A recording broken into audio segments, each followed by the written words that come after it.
बेटा आज हम लोग जो है एनसीईआरटी एग्जाम्पलर के एक मोस्ट इंपॉर्टेंट क्वेश्चन को सॉल्व करेंगे। कई बार ये क्वेश्चन जो है ये बोर्ड में पूछा गया है और इसके कई पार्ट्स है क्वेश्चन को। एक हमारे पास में एक सर्किट बनी हुई है, उस सर्किट में रेजिस्टेंस लगा हुआ है, एमीटर लगा हुआ है, पैरेलल कॉम्बिनेशन में रेजिस्टेंस लगा हुआ है और एक एमीटर लगा हुआ है जो मेन सर्किट से थोड़ा दूरी पर है। ठीक है, 8 वोल्ट की बैटरी लगी हुई है। आज हम इसको क्या करेंगे, सॉल्व करके आपको दिखाएंगे इस क्वेश्चन को। बेटा सबसे पहला क्वेश्चन ये है कि effective resistance of a 8 ohm resistors in the combination.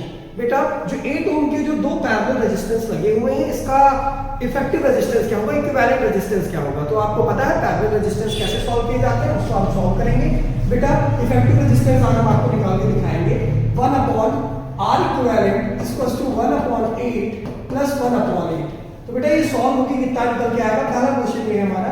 Solve होके कितना निकल के आएगा, एलसीएम कितना आएगा, 8 आएगा और 1 + 1 कितना हो जाएगा, 2/8। कैंसिल करेंगे कितना आएगा, 1/4। कितना आएगा, 1/4 आएगा। तो R इक्विवेलेंट की वैल्यू कितनी आ जाएगी बेटा, हमारे पास में 4 आ जाएगी। कितनी आ जाएगी, 4 आ जाएगी। तो हमारा इस इफेक्टिव रेजिस्टेंस की जो वैल्यू आ गई है वो कितनी आ गई है, 4 ओम आ गई। कितनी आ गई, 4 ओम आ गई है। ठीक है बेटा, उसके बाद बेटा हम लोग क्या सॉल्व करेंगे, current flowing through a 4 ohm resistance. 4 ohm के अक्रॉस हमारा कितना करंट फ्लो करेगा, हम लोग इसके बारे में डिस्कस करेंगे। तो सबसे पहली बात, अगर हमें करंट किसी सर्किट की निकालनी है तो सबसे पहले हमें उस सर्किट का टोटल रेजिस्टेंस पता होना चाहिए। तो टोटल रेजिस्टेंस कैसे निकालेंगे, हमारे पास 4 ओम का रेजिस्टेंस यहाँ पर है और 4 ओम का रेजिस्टेंस यहाँ पर है। दोनों कैसे कनेक्टेड है बेटा, सीरीज में कनेक्टेड है।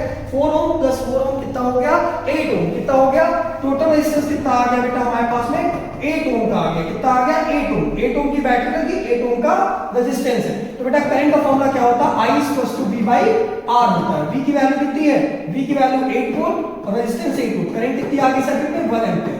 बेटा 4 ओम के अक्रॉस जो आपका करंट होगा वो कितना होगा, 1 एम्पीयर होगा। कितना होगा, 1 एम्पीयर आपका करंट देखने को मिल जाएगा। उसके बाद कहा गया potential difference across 4 ohm resistance.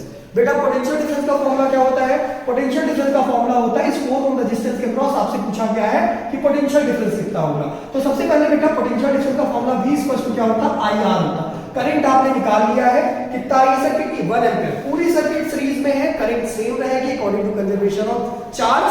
पूरी सर्किट में करंट सेम रहेगी तो 4 ओम के अक्रॉस भी करंट उतनी ही फ्लो करेगी जितना आपका इस 4 ओम के अक्रॉस फ्लो कर रही है। अब बेटा करंट की वैल्यू कितनी आ गई, 1 एम्पीयर।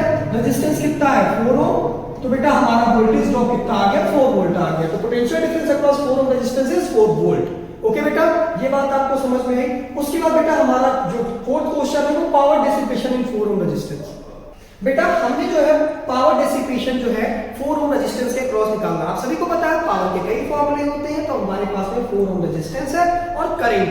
तो करंट और रेजिस्टेंस का पावर का एक फॉर्मूला होता है, क्या होता है बेटा, P = I² × R। करंट कितनी है बेटा सर्किट में आपकी, 1 एम्पीयर की है। तो 1 का स्क्वायर क्या हो जाएगा, 1 होता है। रेजिस्टेंस कितना पूछा गया, 4 ओम के क्रॉस।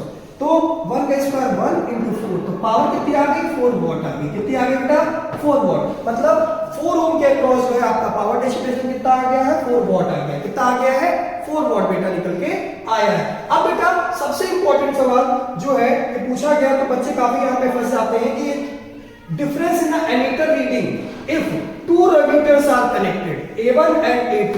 बेटा A1 जो मीटर है वो मेन सर्किट से कनेक्टेड है और A2 जो है वो की के पास लगा हुआ है। लेकिन according to conservation of charge या कंजर्वेशन ऑफ एनर्जी, बेटा पूरी सर्किट में जो है चार्जेस का फ्लो सेम रहेगा, अमाउंट ऑफ चार्ज सेम रहेगा। तो जितना 1 एम्पीयर के क्रॉस करंट फ्लो करेगी उतना ही बेटा A2 एमीटर के क्रॉस भी करंट फ्लो करेगी। तो दोनों के क्रॉस जो रीडिंग आएगी करंट की वो क्या आएगी, सेम आएगी। और जो A1 के क्रॉस जो अगर 1 एम्पीयर की करंट आ रही है तो A2 के क्रॉस भी आपकी करंट जो है वो कितनी आएगी, 1 एम्पीयर आएगी। तो एमीटर जो है वो सेम रीडिंग 1 एम्पीयर की आपको दिखाएगा। Thank you.